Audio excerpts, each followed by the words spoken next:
लगभग सुबह 9:30 बजे मलेशिया गोंजालेस अपने घर जा रही थी कि तभी उसे उसके फ्रेंड मेंडोजा का कॉल आता है।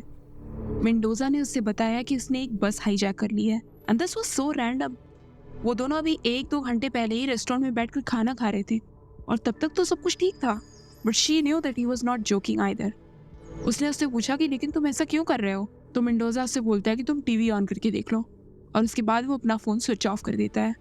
ये सब सुन के मलेशिया गोंजालेस मेंडोजा की वाइफ और उसके भाई के साथ मिलकर हॉस्टेस साइड की तरफ बढ़ने लगती हैं।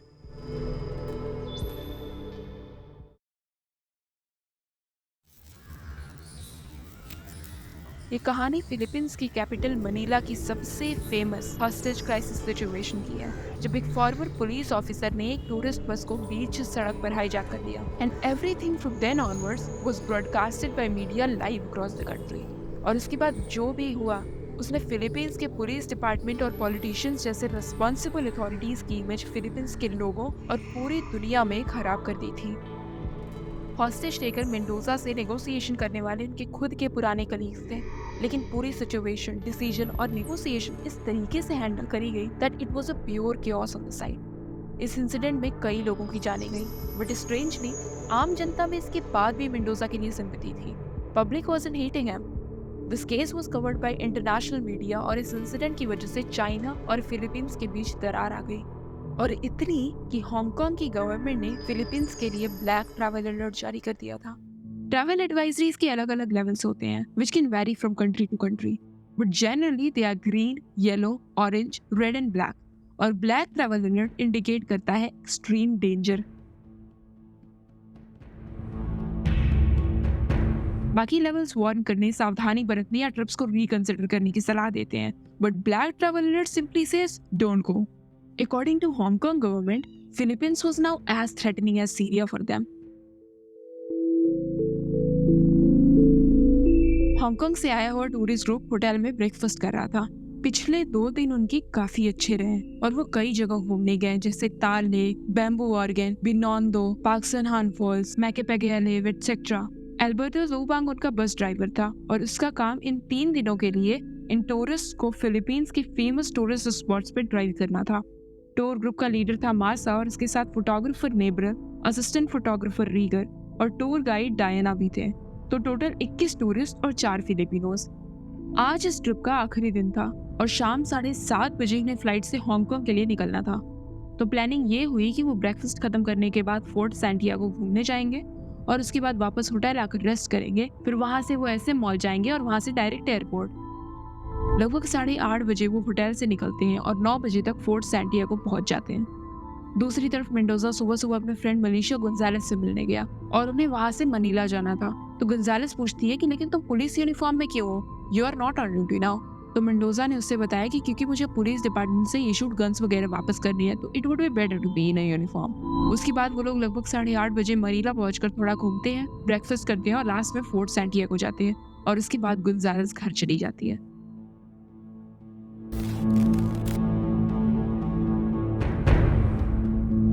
टूरिस्ट अपने ट्रिप के लास्ट डेस्टिनेशन फोर्ट सैंटियागो घूमने के बाद बस में चढ़ने लगते हैं और तभी वो देखते हैं कि एक पुलिस वाला बड़े से ब्लैक बैकपैक, फायर आर्म और पिस्टल लिए हुए बस की तरफ आता है। वो नेब्रिल फोटोग्राफर से पूछता है कि बस कहाँ जा रही है। नेब्रिल बोलता है एयरपोर्ट। वो पुलिस वाला फिर बस में चढ़ने लगता है तो नेब्रिल उसे रोककर बोलता है कि sir sorry but we don't have a police here, ये टूरिस्ट बस है। Then he said I just take a ride और वो बस के अंदर घुस जाता है। टूर गाइड डायना उस समय टूरिस्ट को इंस्ट्रक्शंस दे रही थी जब वो पीछे मुड़ती है और देखती है कि वहाँ एक पुलिस वाला खड़ा है। तो वो अपने कॉलीग से पूछती है कि ये कौन है, बट किसी को भी कोई आइडिया नहीं था।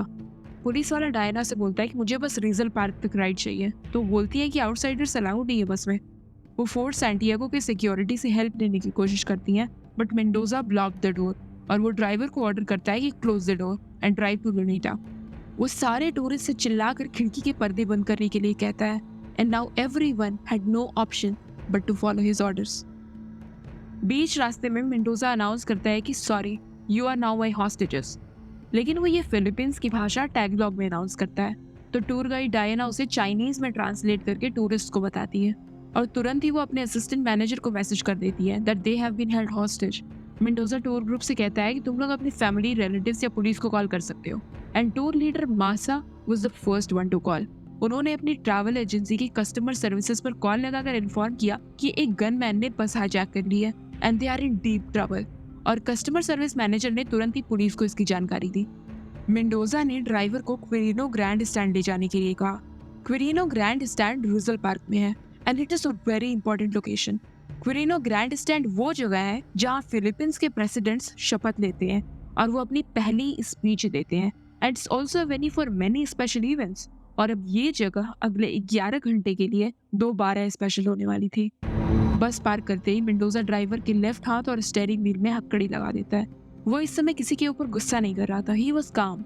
और तब वो अपनी स्टोरी टूर ग्रुप को बताता है कि कैसे उसे जबरदस्ती पुलिस फोर्स से निकाल दिया गया है, जबकि उसकी कोई गलती नहीं थी, लेकिन कोई इसकी बात सुनने के लिए भी तैयार नहीं हुआ। उसने कहा कि मैं ये बस सिर्फ इसलिए हाईजैक कर रहा हूँ ताकि मैं हायर ऑफिशियल्स तक बस एक बार अपनी बात पहुंचा सकूं। मैं किसी को हर्ट नहीं करना चाहता। I just need your cooperation.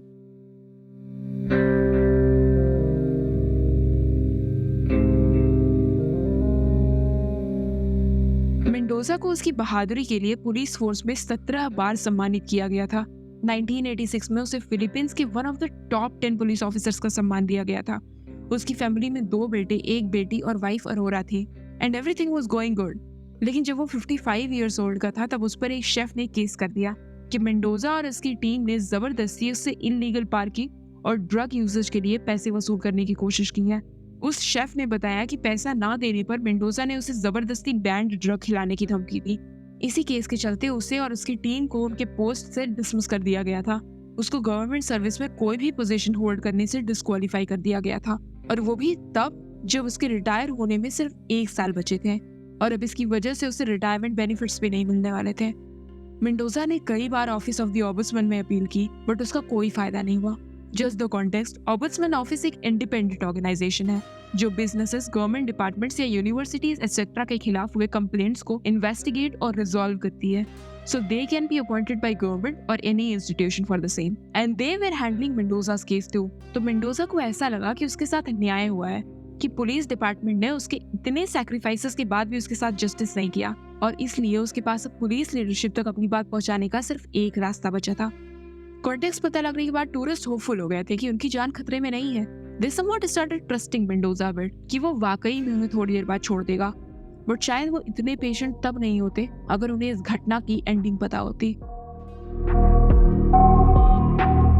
उस ग्रुप में हांगकांग से 3 फैमिलीज, 2 कपल्स, एक मदर एंड डॉटर और एक टूर लीडर थे। पहली थी लियोंग फैमिली, जिसमें 43 years old Amy, 58 years old उनके हस्बैंड और उनकी 21 और 14 साल की 2 बेटियां और एक 18 साल का बेटा था। टूर के खत्म होने तक mother Amy will lose her husband and both daughters and will be left with a son in coma. Fu family, जिसमें 39 year old father, 40 years old mother और उनका 10 साल का बेटा और 4 साल की बेटी थी। टूर के खत्म होने तक the father will not be able to join the rest of the family. Wong family, जिसमें 51 years old father, 44 years old mother, 45 years old sister in law, 15 years old daughter और 12 साल का बेटा था। टूर के खत्म होने तक Wong siblings will be orphans. Another duo, 66 years old mother or 36-year-old daughter, both will survive. Lee couple, 77 years old husband and 66 years old wife, both will be released. Another couple was 46 years old husband and 34 years old wife. Tour के end तक both will be heavily injured. Tour leader 31 years old Masa will be shot with the first bullet from the mad hostage taker. That outcome was something that nobody wanted, not even Mendoza. In fact वो starting से ही बहुत clear था कि उसे क्या चाहिए। इसलिए जैसे ही हाईजैक की बात फैली, this incident started getting intense media attention world wide और 2 पुलिस ऑफिसर्स कर्नल येब्रा और मेजर सैल्वाडोर को मेंडोजा से नेगोशिएट करने का काम दिया गया। तो मेंडोजा ने उनसे साफ बता दिया कि उसे उसकी नौकरी वापस चाहिए और अगर इसकी यह डिमांड पूरी की गई तो वो खुद ही सरेंडर करने को तैयार है।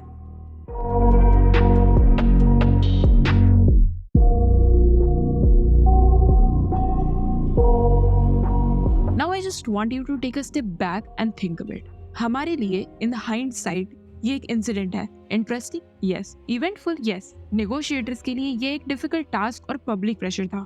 वहाँ खड़े जर्नलिस्ट के लिए अ स्टोरी, लेकिन बस के अंदर बैठे लोगों के लिए it was a very bizarre word. उन्हें ऐसा लग रहा होगा कि ये कोई जू है और वो केज के अंदर बंद जानवर। बाहर हजारों लोग खड़े हैं जिससे ऐसा लगता है कि सिचुएशन सॉल्व हो जाएगी, लेकिन अगर आप अंदर बैठे हो तो आप कुछ नहीं कर सकते। You now have a man with loaded M16 who gets to take the decision if you and your family get to live और नॉट। ऊपर से ये दूसरा देश, दूसरी भाषा, it must have been so alienating. Bus centre में खड़ी थी और खिड़की से बाहर देखने पर थोड़ी दूर पर एक पेरीमीटर पे जर्नलिस्ट बस की तरफ कैमरा किए हुए खड़े थे। बस के अंदर की छोटी सी भी मूवमेंट, बाहर लिए जा रहे डिसीजन, हर एक चीज का लाइव अपडेट टीवी पर आ रहा था कि तभी 10:30 बजे एक 66 ईयर्स ओल्ड लेडी के पेट में दर्द शुरू हुआ। उन्होंने मेंडोजा से बाहर वॉशरूम जाने की परमिशन मांगी। उन्होंने कहा कि मैं वापस आ जाऊंगी, तो मेंडोजा ने उन्हें टूर गाइड डायना के साथ बाहर भेज दिया। लेकिन जब वो वापस बस में जाने के लिए इंसिस्ट करने लगी क्योंकि उनके हस्बैंड अभी भी बस में थे, तो पुलिस ने उन्हें जाने नहीं दिया। Authorities sprung into action now. Manila police स्वाट टीम किसी भी अनहोनी को रोकने के लिए तैयार थी। जब बात प्रेसिडेंट तक पहुंची तो उन्होंने स्पेशल एक्शन फोर्सेस सैफ को वहां स्नाइपर्स के साथ तैनात रहने के लिए ऑर्डर किया और वर्स्ट केस सिनेरियो, हर हॉस्टेज के लिए एक एम्बुलेंस तैयार रखने को कहा। मेंडोजा की केस को ऑफिस ऑफ ऑम्बुड्समैन भेज दिया गया और वहां के मेयर भी इस केस के लिए वहां पहुंच गए। उन्होंने मेंडोजा से बात करके उसको अश्योरेंस दी कि उसका केस फाइनलाइज हो रहा है और उसके लिए उसने एज एन एक्सचेंज 4 और हॉस्टेज को रिलीज कर दिया।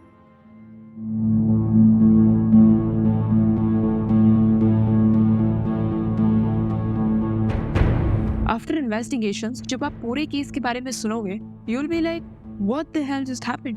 Because that's exactly how this case unfolded.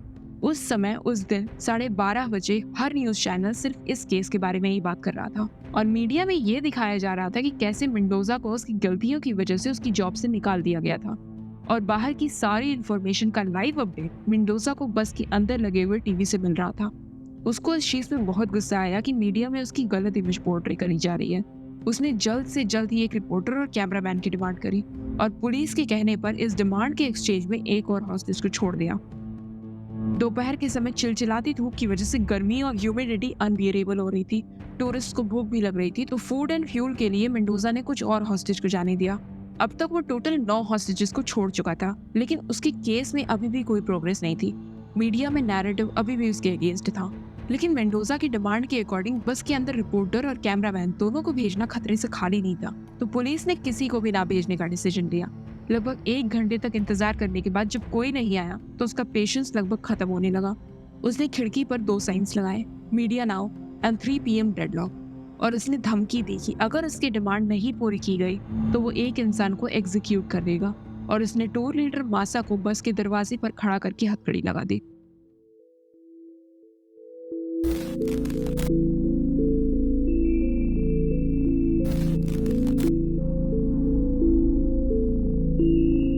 Major Salvador ने देखा कि एक आदमी बस की तरफ बढ़ रहा है। वो वहां जाकर उसको रोकने लगे और तभी उन्होंने देखा कि उस आदमी के पास गन थी और उन्होंने उससे गन छीन ली। उस आदमी ने बताया कि वो मेंडोजा का भाई ग्रिगोरियो है और वो खुद भी एक पुलिस ऑफिसर है। मेंडोजा ने जब सैल्वाडोर को ग्रिगोरियो की गन छीनते हुए देखा तो वो सैल्वाडोर से उसकी गन वापस करने के लिए चिल्लाने लगा। पुलिस ग्रिगोरियो को अपने साथ ले आई। उसने मेंडोजा से बात की और 3 PM की डेडलाइन एक्सटेंड करने को कहा, तो मेंडोजा ने उससे दोबारा मीडिया की डिमांड की। लगभग 6 बजे एक रेडियो नेटवर्क के माइकल रोगस ने मेंडोजा के साथ लाइव इंटरव्यू शुरू किया। मेंडोजा ने अपनी पूरी बात सामने रखी that he wanted the reversal of his dismissal. उस टाइम तक मेयर ऑम्बुड्समैन ऑफिस से लेटर लेकर आ गए थे और वो लेटर उसके भाई ने मेंडोजा तक पहुंचाया, पर उसे ये लेटर पसंद नहीं आया।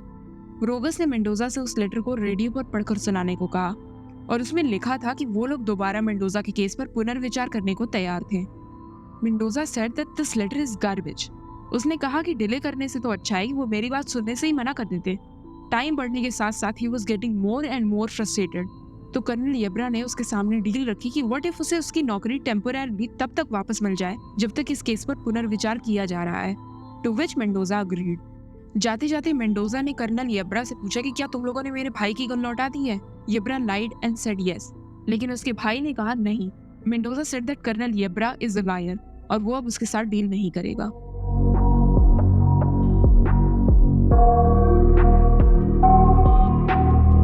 Police was losing control. Mendoza ने येब्रा से नेगोशिएट करने से मना कर दिया था और वो येब्रा की कोई भी कॉल्स नहीं उठा रहा था। शाम ढलने के साथ साथ भीड़ बढ़ती चली जा रही थी और पुलिस ने ट्रैफिक कंट्रोल करने के लिए कोई मेजर्स नहीं लिए थे।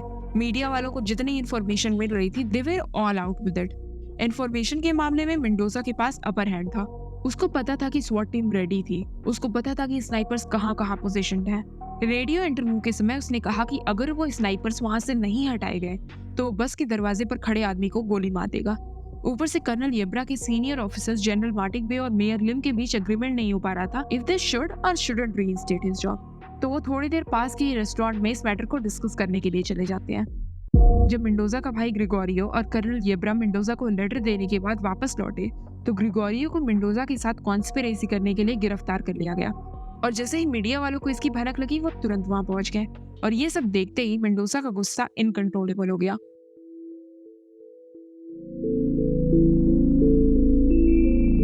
जब मेंडोजा ने अपने भाई को गिरफ्तार होते हुए देखा उसने रोगस से पूछा कि मेरे भाई को क्यों अरेस्ट किया जा रहा है। उसकी कोई गलती नहीं है, मैं अकेला इसके लिए रिस्पॉन्सिबल हूँ, वो इनोसेंट है और अगर पुलिस मेरे भाई को लेकर यहाँ से हटी तो मैं यहाँ सबको खत्म कर दूंगा। और जैसे ही उसे बैकग्राउंड में पुलिस कार के सायरन की आवाज सुनाई पड़ी गोलियां चलनी शुरू हो गईं, जिसमें सबसे पहले उसने टूर लीडर मासा को मारा जो दरवाजे के पास खड़ा था। ये देखते ही दो टूरिस्ट मेंडोजा पर हमला कर देते हैं and the rest followed the suit. जैसे जैसे लोग उस पर हमला करते गए ही स्टार्टेड फायरिंग। फिर वो बस के पीछे जाने लगा and continued shooting left and right. There was intense screaming and crying and then it stopped, लेकिन गोलियां चलती रहीं। उस समय बस में आगे बैठा हुआ बस ड्राइवर लूबांग हथकड़ी से अपना हाथ छुड़ाने की कोशिश कर रहा था और हाथ छुड़ाते ही वो ड्राइवर विंडो से कूदकर भागने लगा और वो कॉन्टिन्यूअसली चिल्ला रहा था कि सब मर गए हैं, दे ऑल आर डेड। जब पता चला कि बस में सारे लोग मर गए हैं तो ग्राउंड कमांडर जनरल मार्टिक बे ने स्वॉट टीम को आगे बढ़ने के लिए कहा, जो कि एक गलत डिसीजन साबित हुआ कंसिडरिंग स्पेशल एक्शन फोर्सेस तैयार बैठी थी और उनके पास ऐसे ऑपरेशंस के लिए ज्यादा एक्सपर्टीज थी। बट एनीवेज ऑर्डर स्वॉट टीम के लिए था and they took there positions. उन लोगों ने बस की विंडो का ग्लास तोड़ने की कोशिश की लेकिन वो इतना मजबूत था कि टूटा ही नहीं। फिर जब उन्होंने बस का दरवाजा तोड़ने की कोशिश करी तो वो भी नहीं टूटा। बट दरवाजा तोड़ना ही था तो उन्होंने दरवाजे को रस्सी से बांध कर उसको पुलिस व्हीकल से खींचने की कोशिश करी पर वो रस्सी टूट गई। इस न्यूज को भी मीडिया कवर कर रही थी and you guessed it right, Mendoza सारी बाहर की फुटेज देख रहा था। उसे पता चल रहा था कि स्वॉट मेंबर्स किस किस पोजीशन पे हैं, कहां से अटैक करने वाले हैं। स्वॉट टीम के ऊपर भी बहुत प्रेशर आ रहा था तो उन्होंने पीछे की इमरजेंसी एग्जिट से घुसने की सोची और जैसे ही वो घुसने लगे मेंडोजा ने फायरिंग शुरू कर दी और एक गोली एक स्वॉट मेंबर के हेलमेट पे जाके लगी and they had to back off. जब जनरल सेंटियागो को ये बात पता चली तो उन्होंने कर्नल मेडिना को चार्ज दिया और उन्होंने स्पेशल एक्शन फोर्सेस सैफ को आगे बढ़ने के लिए ऑर्डर किया। सैफ ने सबसे पहले बस में पीछे टीयर गैस फेंका जिससे मेंडोजा बस के फ्रंट में दरवाजे के सामने आ गया and then he was shot by sniper. ये सब कुछ 66 मिनट्स तक चला टिल 8:41। उसके बाद जब ये क्लियर हो गया कि मेंडोजा की डेथ हो चुकी है तो एम्बुलेंसेस को जाने के लिए अलाउ कर दिया गया। उस दिन टोटल 8 हॉस्टेजेस की डेथ हुई। जब बस के अंदर देखा गया तो 8 हॉस्टेजेस अभी भी जिंदा थे। They were injured, shot, bleeding and suffocating due to tear gas. उन्हें हॉस्पिटल में एडमिट कराया गया। ओबसमैन ऑफिस के ऑफिसर गोंजालेस ने मेंडोजा से उसके केस को रिकंसिडर करने के लिए ब्राइब की डिमांड की थी जिसकी वजह से उन्हें प्रेसिडेंट ने डिसमिस कर दिया। बाद में जब फिलीपींस और हांगकांग की गवर्नमेंट ने इंडिपेंडेंट इन्वेस्टिगेशन की then they both reached to the conclusion कि ये इंसिडेंट एस्केलेट अथॉरिटीज की इनएफिशिएंसी की वजह से ही हुआ है। पहले तो मेंडोजा के भाई को उसके सामने ही अरेस्ट कर दिया गया। उसके साथ साथ साइट पे क्राउड मैनेजमेंट के कोई मेजर्स नहीं लिए गए जिसकी वजह से इतना ट्रैफिक जमा हो गया that it changed the outcome of the incident entirely. Actually decision ये ले लिया गया था कि मेंडोजा की डिमांड के अकॉर्डिंग उसको उसकी नौकरी वापस दे दी जाए, लेकिन इतनी भीड़ की वजह से ये लेटर नेगोशिएटर्स के पास टाइम से पहुंच ही नहीं पाया और जो लेटर दोपहर में पहुंचा भी था उसमें उसकी डिमांड्स मीट ही नहीं की गई थी जो कि सीरियसली ली जानी चाहिए थी। और जिस समय चीजें एस्केलेट होनी शुरू हो गई at the most significant time, उस समय 2 officers the decision makers restaurant में बैठकर खाना खा रहे थे। जब उन्हें ऑन साइट डिसीजंस लेने के लिए प्रेजेंट रहना चाहिए था। और साथ ही वहाँ कोई साइकोलॉजिस्ट नहीं प्रेजेंट थे जो स्टार्टिंग से मेंडोजा की एक्शंस और अथॉरिटीज द्वारा लिए जा रहे डिसीजंस के दुष्परिणाम के बारे में इंसाइट्स दे सके। The negotiators were entirely dependent on such an unprofessional observation कि hostage taker kind और reasonable है, क्योंकि वो एज अ गुडविल कई hostages को छोड़ दे रहा है और पूरे दिन एक्चुअल शूटिंग से पहले कुछ भी नहीं हुआ था। जब कोई लोगों को हॉस्टेज बना लेता है तो वो एक टाइम पे ऐसे मेंटल स्टेट से गुजर रहा होता है जब वो बहुत सारी पॉसिबिलिटीज ओवरथिंक कर रहा है। This is called dynamic inactivity. इस टाइम पे चीजें बहुत तेजी से बदल सकती हैं क्योंकि हॉस्टेज टेकर के दिमाग में 100 चीजें चल रही होती हैं with the possibility that they can get killed and they become very volatile and impatient. तो इसके बजाय कि बाहर से लग रहा हो कि nothing is happening, it's actually a very crucial time, क्योंकि लोग ज्यादा रैशनल तभी होते हैं जब वो कम इमोशनल होते हैं। तो मेंडोजा तक अपनी बात पहुंचाने के लिए सबसे पहले उसको शांत करना था और साइकोलॉजिस्ट ऐसी प्रोफेशनल एक्सपर्टीज दे सकते थे। ऑल्सो द स्वॉट टीम सागा, स्पेशल एक्शन फोर्सेस क्लियरली इस तरह के ऑपरेशन के लिए बेटर ट्रेन्ड और बेटर इक्विप्ड थी। और ये बात फिलीपींस नेशनल पुलिस के ground commander general Magtibay को ऑब्वियसली पता थी, लेकिन फिर भी उन्होंने स्वॉट टीम को ऑर्डर किया। मीडिया के ऊपर कोई कंट्रोल नहीं था, जिससे सारी इंफॉर्मेशन लाइक मेंडोजा के भाई ग्रिगोरियो का अरेस्ट, स्नाइपर्स की पोजीशन, स्वॉट टीम की planning, number of police personnel, their equipment, सब कुछ लाइव टेलीकास्ट हो रहा था। जितने भी हॉस्टेजेस निकले उनसे पुलिस ने कोई पूछताछ नहीं की, अंदर की कोई जानकारी लेने की कोशिश नहीं की। And I have no idea कि उन्हें किस पॉइंट पे पता चला कि अंदर टीवी लगी है, या उन्हें पता ही नहीं चला और they were just nonchalant about it, like I don't care, और they were just too busy to put two and two together कि मीडिया सारी सीक्रेसी रिवील कर सकती है। एंड एट लास्ट मेंडोजा की डेथ के बाद जब एम्बुलेंसेस को आने के लिए क्लियर कर दिया गया तो वहाँ खड़े बाई स्टैंडर्ड्स भी साथ में इकट्ठा हो गए। रिपोर्टर्स तो एम्बुलेंस में ही बैठकर आ गए थे। उतनी भीड़ में हॉस्टेजेस को निकालने और ले जाने में और टाइम लगा। पास के हॉस्पिटल में जब उन्हें ले जाया गया तो वहाँ जगह ही नहीं थी और उन्हें दूसरे हॉस्पिटल में जाना पड़ा, जिसकी वजह से 2 और लोगों की डेथ हो गई। This all probably could have been prevented अगर वहाँ प्रॉपर मैनेजमेंट रहती, अगर मीडिया को कंट्रोल किया गया होता, अगर टाइम पे मेंडोजा की बात सिंपली सुनी गई होती।